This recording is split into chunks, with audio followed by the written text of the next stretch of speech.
Good morning, I'm Harley Schlanger from the LaRouche Organization with your daily video update for the last day of September 30th, 2022.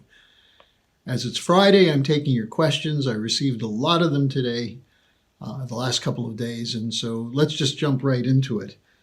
The first question was, did Vladimir Putin threaten to use nuclear weapons in Ukraine? Now, in the wake of the explosions disabling the Nord Stream pipelines and the discussion of the likely annexation of 4 regions of eastern Ukraine by Russia, there's been a lot more discussion of the likelihood or the supposed likelihood that this could trigger the use of nuclear weapons by Russia. And many people in the West are discussing this question. Would Putin use a tactical nuclear weapon? Would he engage in limited nuclear war in Ukraine? And of course, most of them say since he's a madman, of course he would.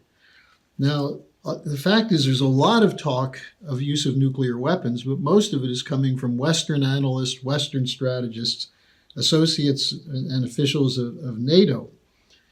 And among the things they're saying, for example, the Atlantic Council, one of the leading think tanks of the West, said that the West must be prepared to respond in some way, including the likelihood or the possibility of a nuclear strike against Russia.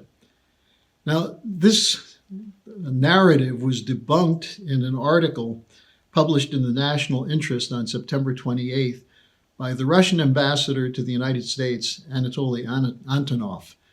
And I'm going to report on it to you because it's important that you hear what the Russians are actually saying, as opposed to what the Western media is saying about the Russians, what the Russians are saying. Now, Antonov started by saying that the talk of limited nuclear war being possible is a dangerous fallacy. The point being that once you start the use of nuclear weapons, an escalation is virtually inevitable, and this risks the annihilation of the human race. Now, he then went into a review of U.S. action to withdraw from the arms agreements that had been negotiated since the 1980s, beginning with Ronald Reagan, including the Intermediate Nuclear Force Agreement, the ABM Agreement, the Open Skies, and others.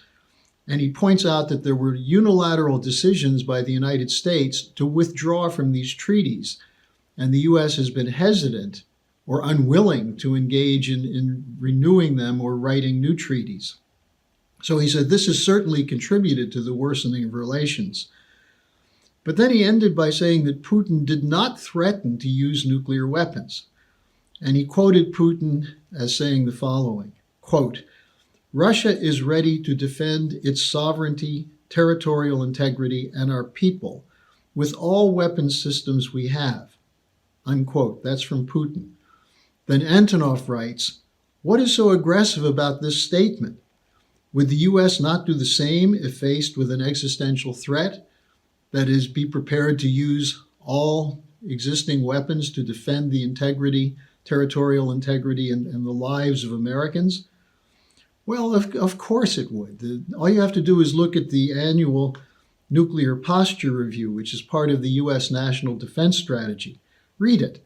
It discusses the modernization of all weapons systems, especially the nuclear system, the so-called triad, that the U.S. must modernize and upgrade its capacity to defend the United States and its allies.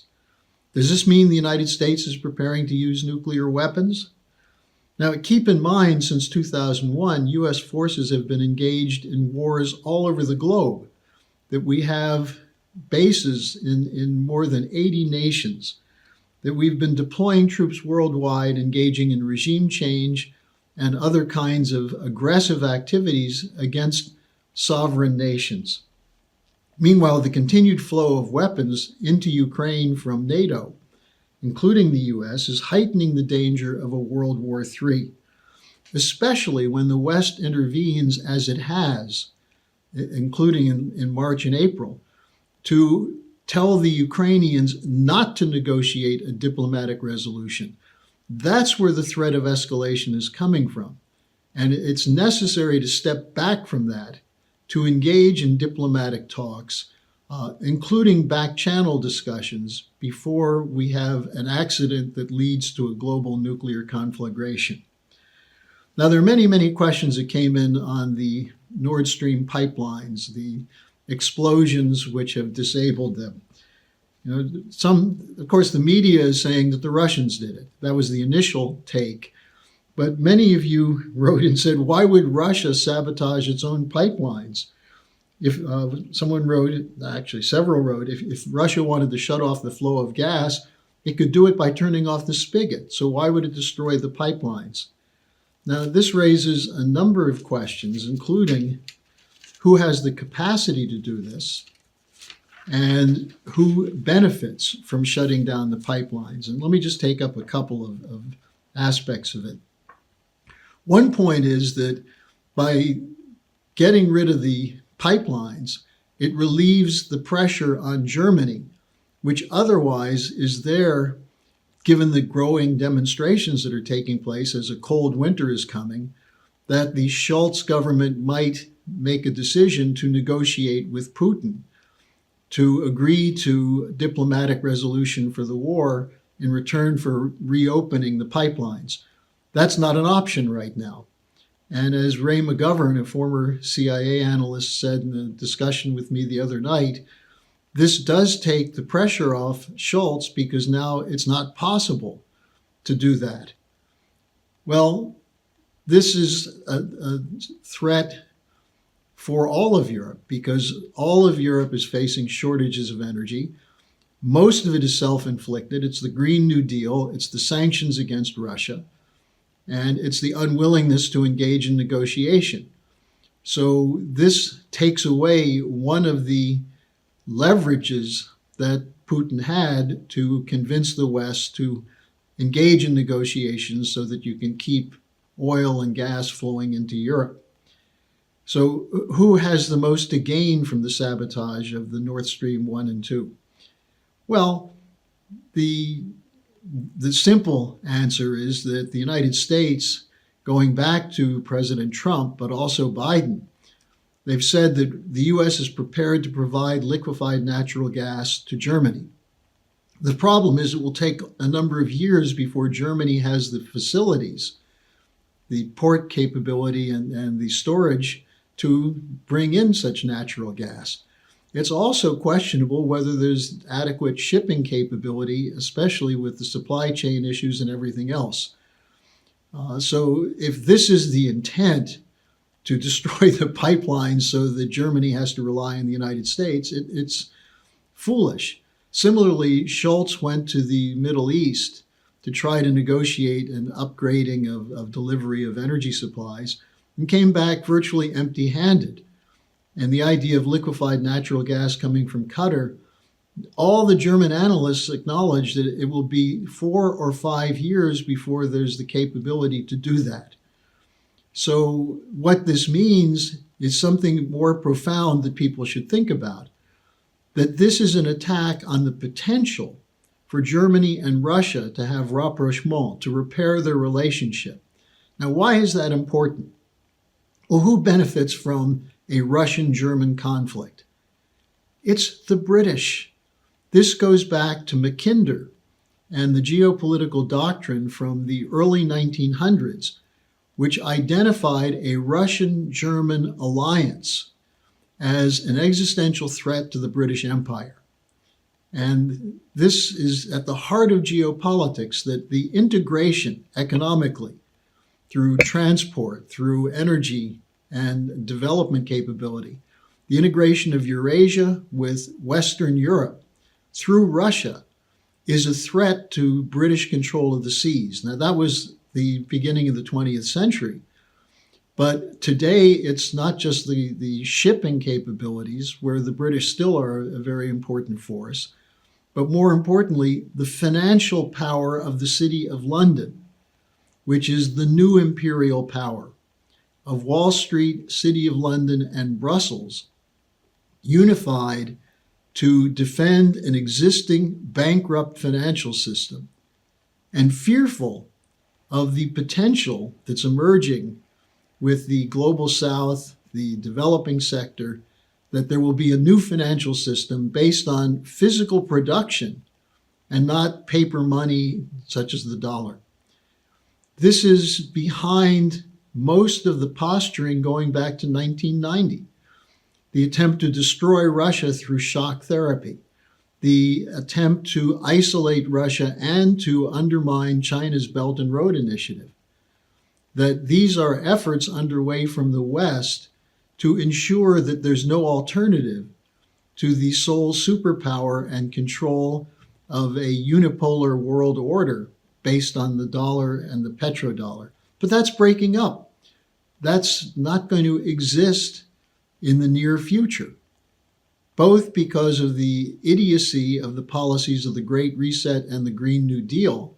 The Green New Deal, as Putin has said, is a self-inflicted suicide for the West, but also because many nations that wish to have development, such as Indonesia, such as Brazil, Argentina, many African nations, South Africa, are turning to institutions such as the Shanghai Cooperation Organization, the Eurasian Economic Union, the BRICS, Brazil, Russia, India, China, and South Africa, because these are development institutions that are committed to investment in the future, in technology, in new platforms of infrastructure, which, despite the rhetoric of build back better, has no intention to provide the credit that's needed and the capital goods that are needed for the so-called third world to develop. So the fact that the potential exists for a German, Russian, and German-China economic alliance is a threat to this bankrupt and collapsing system. And so exacerbating the tensions between Germany and Russia has been a part of British strategy and now Anglo-American strategy going back to the beginning of the 20th century. Now, finally, there's a question, what can the U.S. do to regain credibility and be trusted again by non-aligned nations? Well, first, use the influence of the United States to end the war, to have a negotiated settlement that provides security guarantees for both Russia and Ukraine, as well as for every other nation in the world. That's why Helga Zepp-LaRouche has called for a new security architecture and a new financial architecture outside of the control of a sole superpower centered in the City of London and Wall Street. Secondly, end the US-backed wars and deployment of forces. Recognize the absolute right to sovereignty of all nations. This includes ending the sanctions. And finally, supporting the moves toward a new Bretton Woods. As I was just discussing, what nations want is the sovereign right to develop, to improve the conditions and lives of their nations. This has not been allowed under the control of the International Monetary Fund and the bankers' regimes that have dominated the world, especially since the 1960s and 70s. That's why institutions such as the BRICS and the Shanghai Cooperation Organization are so important, because their efforts to create development investment capabilities outside of the control of the Western banks. Now, support for a new Bretton Woods from the United States, or better yet, the United States renouncing policies such as the Great Reset and the fake Green New Deal, and instead committing themselves to work together with programs such as the Belt and Road Initiative, such as the development of nuclear energy for African nations, such as the transportation corridors, which would link nations in cooperation. That is the way the United States could not only regain credibility, but restore its commitment to the traditions of the American founding fathers, who were opposed to the idea of the United States serving as a global policeman. Now, toward this end, the Schiller Institute is sponsoring an international youth conference, which will take place on October 15th.